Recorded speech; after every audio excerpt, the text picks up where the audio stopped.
Таны орой амгалан айлтгая би сэтгэл бадарчин жаргалмаа та бүхэнд энэ орой ярилцахад бэлэн болсон байна. За энэ удаад би та бүхнийг олон улсын хүрээлэнгийн зөвлөх түүхэн шинжилгээ ухааны доктор профессор Хайсан Дагуйтай уулзахаар ирсэн байгаа. Ингээд миний урилгыг хүлээж авч студид манд хүрэлцэн танд юуны юм талархал илэрхийлье. Баярлалаа. За өнөөдөр 9 сарын 17-ны өдөр байгаа. За энэ өдөр Монгол Улсын төр нийгмийн нэр цэцгэлтэн Монгол Улсын Баатар хөдөлмөрийн Баатар маршал Юмжаагийн Цэдэнбал агсны 97 насны ой тохиож байгаа. За энэ түүхтэйг Монгол Ардын намын удирдлагууд бас тэмдэглэж за түүний хөшөөнд хүндэтгэл үзүүлж цэцэг рүүсэн ийм үйл явдал болсон. За энэ үйл явдалтай холбогдуулан хоёулаа ярилцлага эхлэж бодож байна. За Монгол Ардын намын дарга их төвшин өнөөдөр цэцэг рүү ёслын үеэр за балдаргын одоо үйл хэргийг Монгол Ардын нам өнөөдрийнхөө үйл ажиллагаанд ч гэсэн одоо тийм ээ өргөжлүүлсэн хэвээрээ байгаа гэдэг үгийг бас онцгойлон дурдсан байлээ. Тэгэхээр та энэ үгийг тайлбарлаж өгөхгүй юу? Чухам балдаргын хийж хэрэгжүүлсэн ямар үйл хэрэг өнөөдөр Монгол Ардын намын одоо тийм ээ үйл ажиллагаанд хүндэтэй байр суурь эзэлж явдаг юм болоо. Тэгэхээр Цэдэнбал дарга бол Монгол Ардын нам төрийн бас нэртэй гарамга удирдагч ийм хүн байсан. Сая өөрөө хэллээ. Монгол Улсын хөдөлмөрийн Баатар, Улсын Баатар цал хүртэн гэдэг маань энэ хүн бол Монголын ард түмэн нам төрдөн их гавьяа байгуулсны нэг тэмдэг байх л да. Тэгэхээр Ингэвчтэн даргын тэр хэлсэн үг бол өнөөдрийн Монгол Ардын намаас явуулж байгаа бодлого үйл ажиллагаанд тэр нь тусгалан ажил байгаа гэдэг утгаараа хэлж байгаа бах. Тэгэхээр зүгээр Монгол Ардын нам бол одоогийн энэ 1990 оноос хойш эдгөө хүртэл бол шинчлэгдсэн нам байх ёстой. Энэ намын үйл хэрэг бол мэдээж Монгол оронд социализм байгуулах тийм зорилттой тавиагүй байх.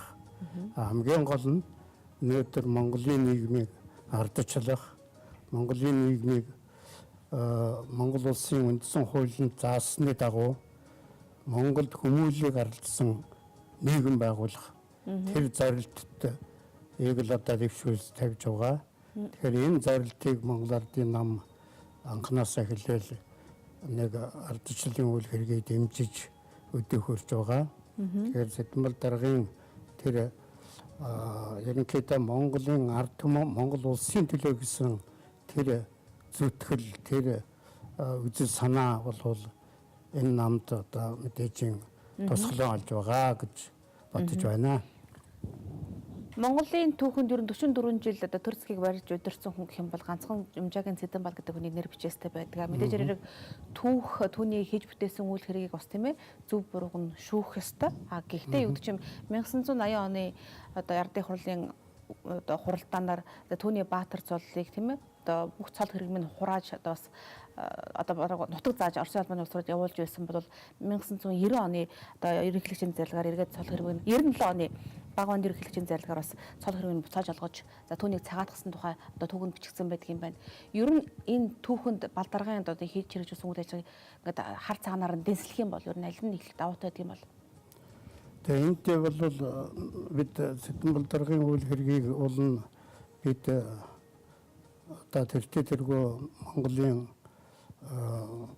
ардын нам, ардын засаг шинэ одоо ардчлалын үр дүнд тогтсон манай төр засаг бол энийг үнэлжсэн тодорхой үнэлжсэн байж байгаа. Тэгэхээр энд би нэг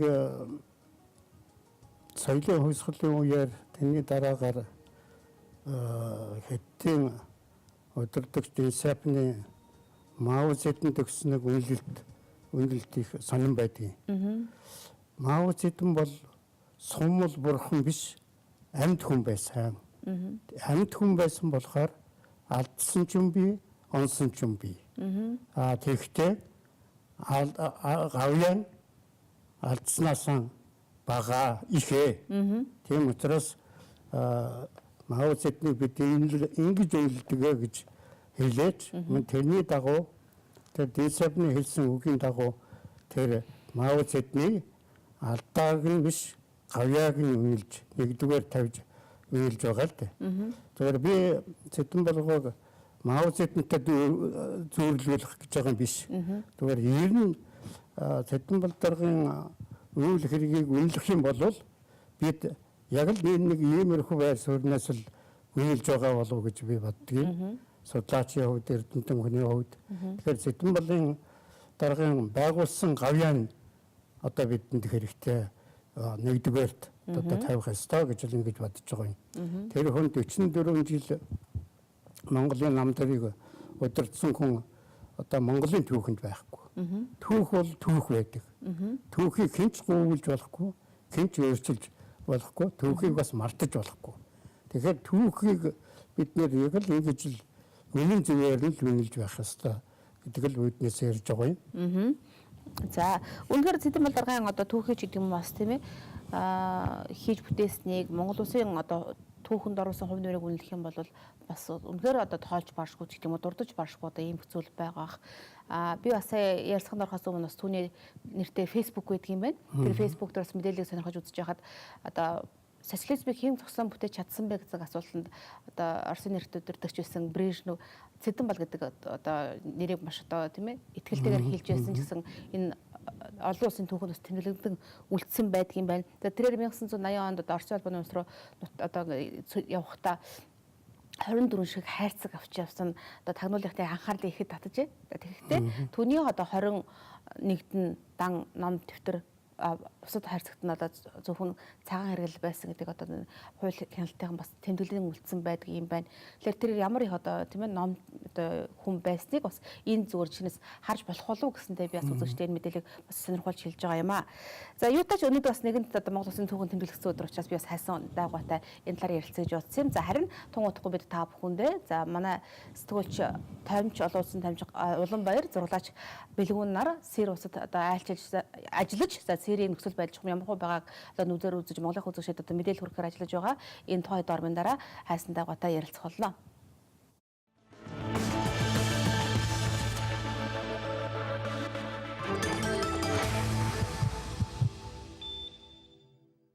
Дөнгөж саяхан Сирийн армийн онгоцууд за яг энэхүү чиглэлээр нисэж за та бүхэн харж байгаа тэр утаа манарж байгаа тэр студ бөмбөг хайсан. За одоо бол яг тэнцээ бол хоёр талын мөргөлдөөн бол үргэлжилсээр байна. За яг дуун сайн сонсдоггүй байгаа боловч түрүү яг бидний энэ ирэхэд бол автомат бууны тачна чимээ бол гарч байлаа. За яг тэнд бол Сирийн за засгийн газрын армийн хөлийн пост хийгээд за мөн нөгөөтэйгүр босгочдын байрлал бол яг нэг цэгт байгаа юм шиг байна. Өөрөөр хэлэх юм бол яг түрүүн биднийг ийшээ ойртож явахд бол маш олон тооны босгочд өөртөө буу зэвсгээ агсаж тийш бол гүйлтсэн. За үүний дараа бол зүүн талаас хуучин зөвлөлтүүд үйлдвэрлэсэн болов гэмээр за сүнөөгч онгоцууд бол тэнд бөмбөгдөж онгоцууд бол тэнд бол бөмбөг хайсан. За яг одоо тэнд бол юу болоод байгаа талаар тодорхой зүйл бол харагдахгүй байгаа юм. Ихэнх утаа май бол дигдчихсэн. За яг манай жолооч хэлж байгаа юм бол та бүхний одоо харж байгаа энэхүү усан дотор бол яг одоо 2 хоногийн өмнө бол 40 гаруй хүний зогцол гарч ирсэн байна.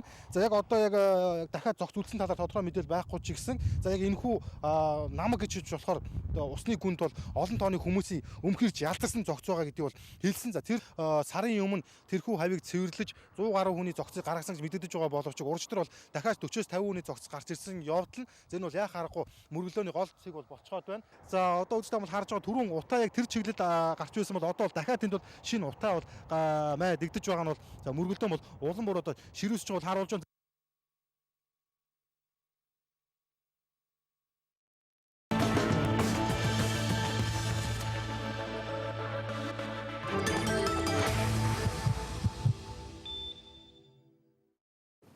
Хамт та бүхэндээ баярлалаа. Манай олон улсын тамч Уланбаяр зурлаач бэлгүүн нарын хөө сэр усад ажиллаж байгаа.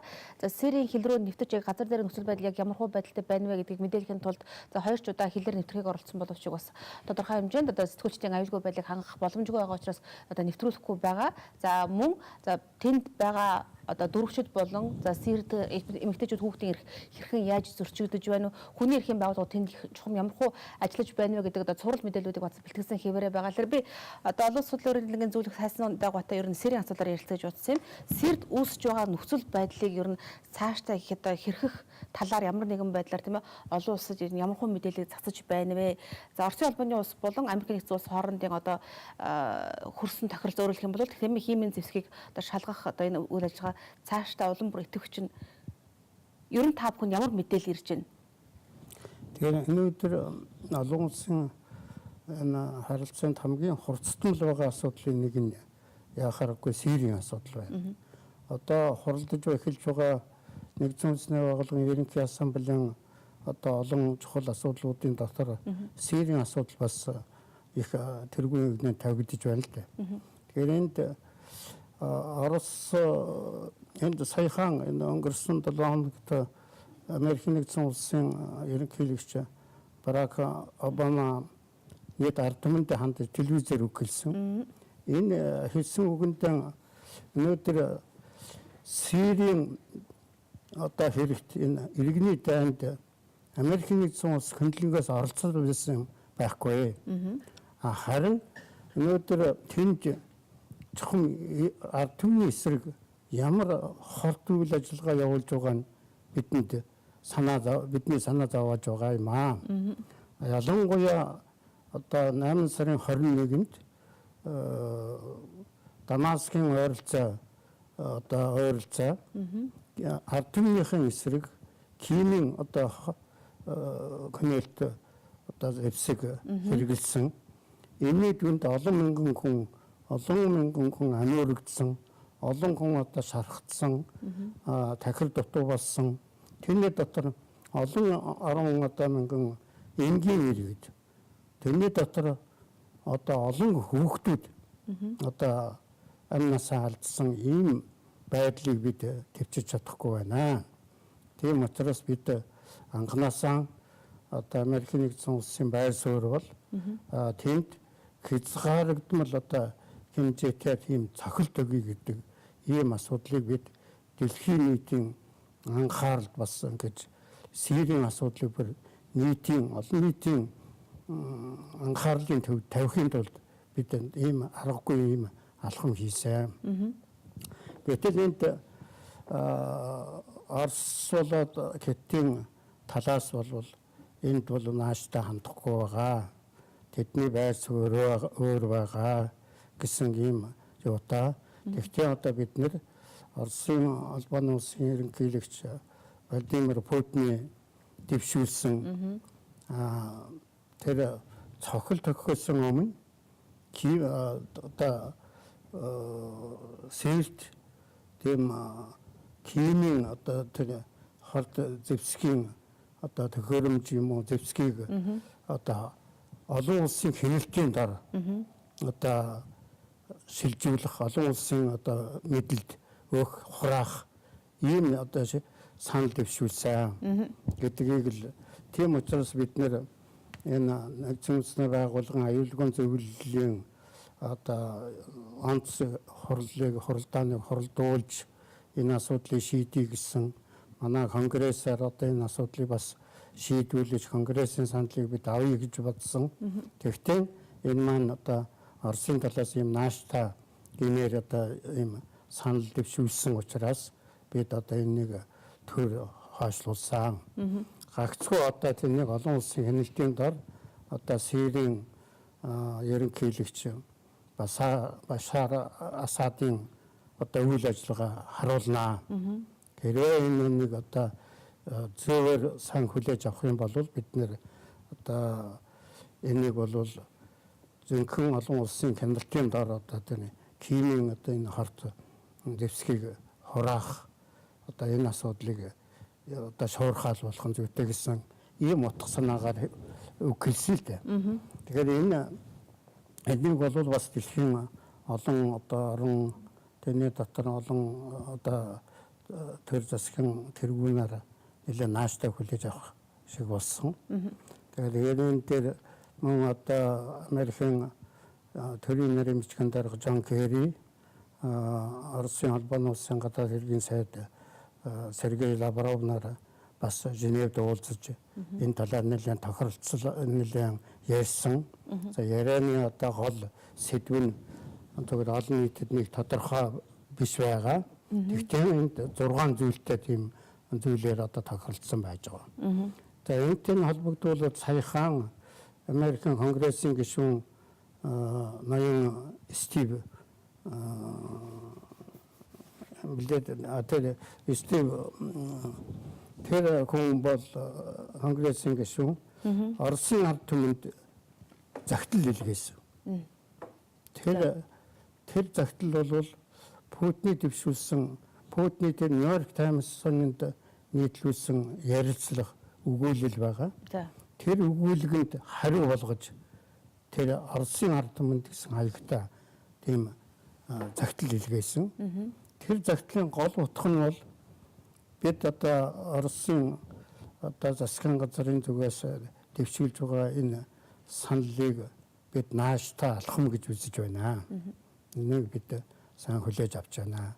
Гагцгүй одоо цаашдын энэ асуудлыг шийдвэрлэх, нааштайгаа шийдвэрлэхэд Сирийн тал ноён одоо Башар Асад ямар одоо яг үнэн сэтгэлээс энд хандах нь үгүй юу? Хэдийгээр Оросын холбооны улсын гаргасан саналыг нааштай алхам байна. Сирийн засгийн газар дэмжиж байна гэсэн боловч тэнийг аман дээр хийсэн боловч жинхэнэ үйл ажиллагаан дээр цаашдаа яаж хэрэгжүүлэх гэдгээс л бүх юм шалтгаална.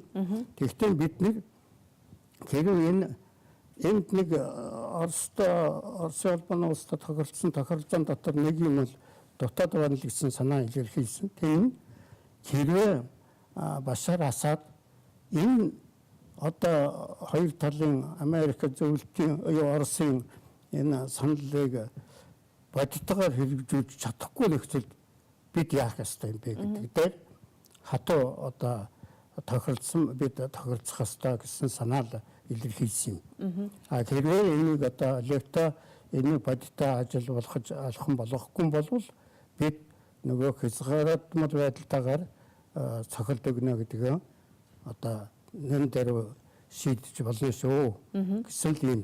Энэ бол энэ зөвхөн Башар Асадад өгч байгаа дохио биш. Энэ бол хойд Солонгос, Хазбулак, Иранэтийн одоо улс бас хатуу сануулга дохио болох ёстой юм гэсэн ийм л санааг л илэрхийлсэн захиа байна л дээ.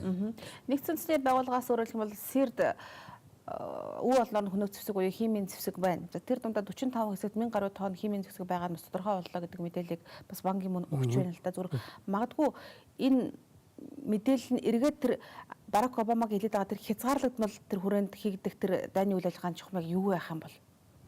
Тэр бол Америкийн талын яриад байгаа бол энэ нэг удаан үргэлжлэх зүйл биш. Газараар биш. Агаараар тийм тодорхой цэгүүд дээр одоо бид цохилт өгнө гэдэг байгаа.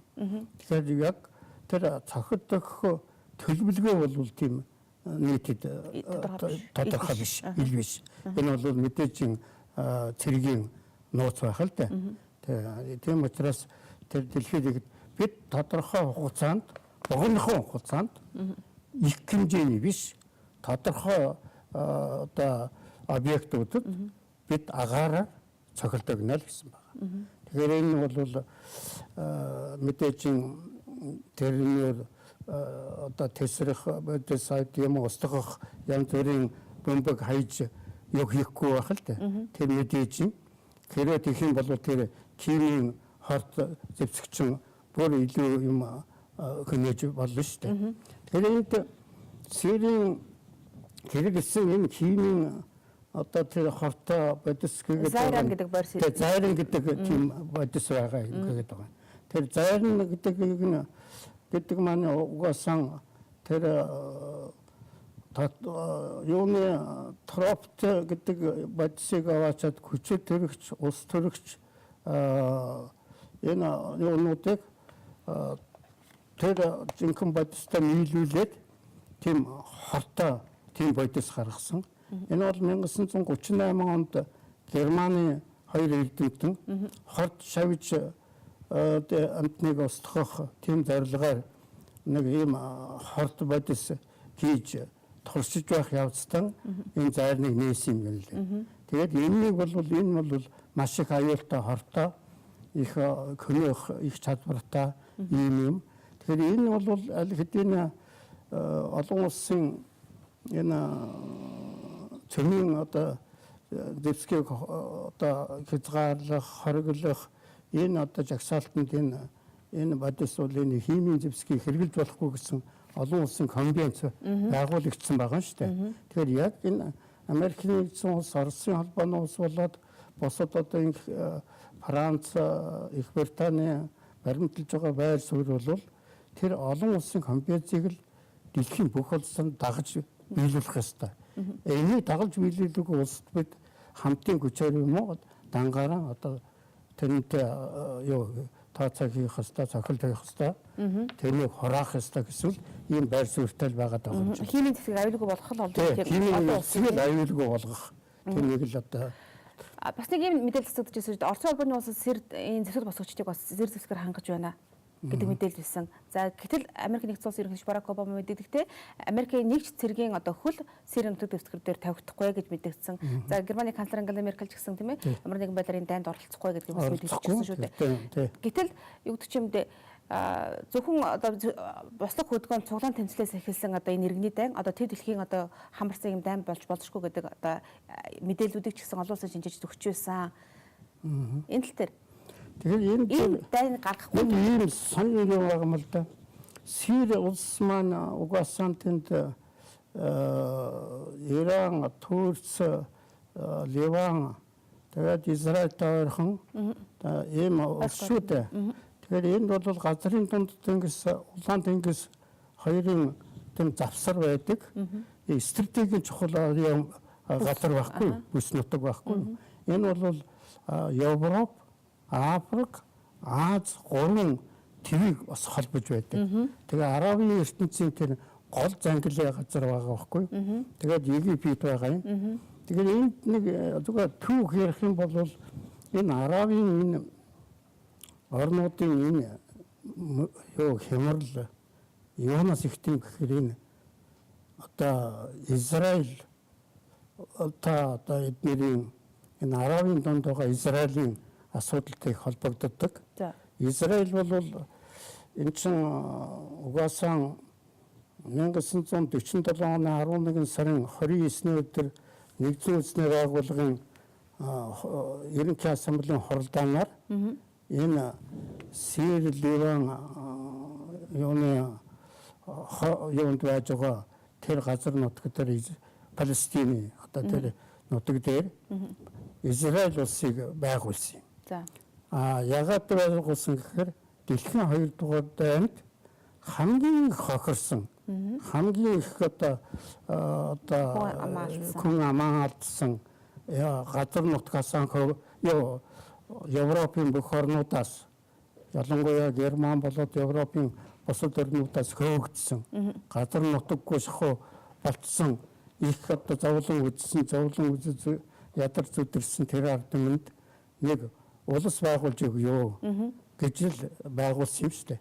Тэрнээс хойш л Палестинуудын газар нутаг дээр байгуулсан учраас тэр буураа хөгжилтэй нэг Палестин аргуйг хөөгдөд явсан. Тэдний еврейчүүд бол Европчсан тийм одоо заншил тийм яс суртахуун энэ тэрийг одоо ялгарчсан. Нөгөөх нь лалын шашинтай юм уу? Ингээд эдгэрийн хоорондын энэ олон жилийн мөргөлдөд явсаар угаал даамжирсаар угаал 1964 оны нөгөө юуэн 3 өдрийн даам байна. Тэгэл одоо хүртэл энэ явж байгаа. Тэргэлцсээр байгаа л юм. Барак Обамагийн хувьд юу бас нэгэн одоо хүндрэл асуудал үүснэ нь Сирийн босгочд, зэвсэг босгочд Аль-Каидатай нэгдсэн гэдэг мэдээлэл бол их одоо айдас төрүүлж байгаа хэрэг. Тэр өөрөө түрүүн их зөв асуулт тэр Башар Асадын эсрэг тэмцээд байгаа юун дотор их олон 100 гаруй бэлгэл байна. Энд одоо ухаан нэг тэн хагас нь лалын ийг одоо баримтлагч, лалын хэд даврагч гэдэг юм уу та. Тэр хэсэг байна. Энэ бас их олон бэлэг дотор. Энэ дотор хөлсний ус сууж байна. Гадаадын бусад орноос хөлсөж авсан тийм дайчид байна бас. Тэр дотор бас нэг хэсэг нь Аль-Каидатай их холбоотой хэсэг байна. Энийг бол тэр анхнаасаа Орос, Америк хоёрын хооронд явсан яриа хэлцээрийн дүнд бол нэг ийм юм дээр санал зэрдэг. Одоо хүртэл ярьдаг бол тэр химийн зэвсгийг хэрэглэсэн эсрэг талынх нь юм уу? Асадын засгийн газрынх нь юм уу? Тэр нь тодорхойгүй шүү гэж Оросын тал Америкт банк яриад байдаг байсан байхгүй үү? Тэгээ сүүлдээ тэр нь ирээд Путин ч одоо тэр Санкт Петербургт болсон их хорийн уулзалтын үеэр энэ асуудлыг ярихгүй хүн байж байгаад нэг орон зоогон дээр Путин санал тавиад тэгээд тэр тавьсан санал нь болохоор хуучин баримталж байсан байр сууриас арай өөрчлөгдсөн байхгүй. Тэр нь ер нь химийн зэвсэг одоо хуучин бол Сирд нэг химийн зэвсэг бараг байхгүй ухааны юм яриад байсан. Одоо бол тэр байгаа нь тодорхой болсон. Одоо чухал хэрэгэлсэн бас тодорхой болсон маягийн болоод ер нь тэгээд гарсан өөрийнхөө одоо байр суурийг жаахан өөрчлөөд ер нь Сирийн одоо тэр хортой химийн зэвсгийг бол олон улсын хяналтын доор байлгахын зүйтэй. Ер нь авъя гэсэн лээ. Ийм л тохиролцоон тохирсон юм шиг байна. Тий. Хайсандаа таас нэгдсэн үндэсний байгууллага олон улсын мэдээллийн академийн жинхэнэ гишүүн академич гэж явдаг юм байна шүү дээ, тийм ээ. Тэгэхээр та хоёр нэгдсэн үндэсний байгууллага ямар мэдээлэл өгдөг юм бэ? Та товч хариулахгүй юу? Тэр яг бид нар гишүүнийхэн үүргийн дагуу юу хийн штэ. Тэр ямар нэгэн юм зүрийн одоо энэтэй шаардсан тэр мэдээллийн тэр болвол тэр мэдээлэл чинь бид зүгээр нэг одоо та нар шиг мэдээ өгдөг биш. Бид мэдээллийг чинь боловсруулдаг тийм байгууллага шүү дээ. Тэгэхээр энэ олон улсын янз бүрийн одоо бодлого мэдээлэл энд гарч байгаа энэ чинь одоо энэ дэлхийд энэ мэдээллийн одоо дайн гэж хэлээд байгаа. Дайн гэдэг нь хашаалтанд. Тийм ээ? Мэдээллийн дайн болоод байна. Газрын мэдээлэл гэдэг чинь энэ житгэхэд үзээ. Тэнд боловсруулах, эрдэнэ хэмжээний дэвнэлт өгөх, шинжлэх ухааны үндэснээс тайлбарлах, хэлэх тэр үндэслийг л гаргаж өгөх л үүрэгтэй шүү дээ. За баярлалаа. Тэгэхээр хайсандаа бас танаас нэг зүйлийг амжилтлангуй манай Эгэл-Визийн олон улсын дамжуулан Улаанбаяр болон зурлаач бэлгүүнээр Сирд одоо ингээд мэдээлэл түгээхээр ажиллаж байгаа. Тэгэхээр энэхүү мэдээллийг ч гэсэн бас та мэдээлэлд нэг дурдаад үзээрэй. Өөрөөр хэлэх юм бол бас Азийн улс орнуудаас тэр дунд ардсан Монгол улсаас тийм ээ. Одоо энэ дэлхийн дахин үүсэж байгаа нөхцөл байдлыг бас олон нийтэд мэдээлэхийн тулд ийхүү одоо сэтгүүлчид өөрсдийнхээ эр зоригыг гаргаад ажиллаж байгаа юм байна. Мэдээлэлээр ямар ч гэсэн хангаж байгаа юм байна. Газар дээрээ тийм ээ хүний эрх хэрхэн яаж зөрчигдөж байгаа тухай мэдээлэл бас хүргэсээр байгаа гэдгийг бас та дурдаарай.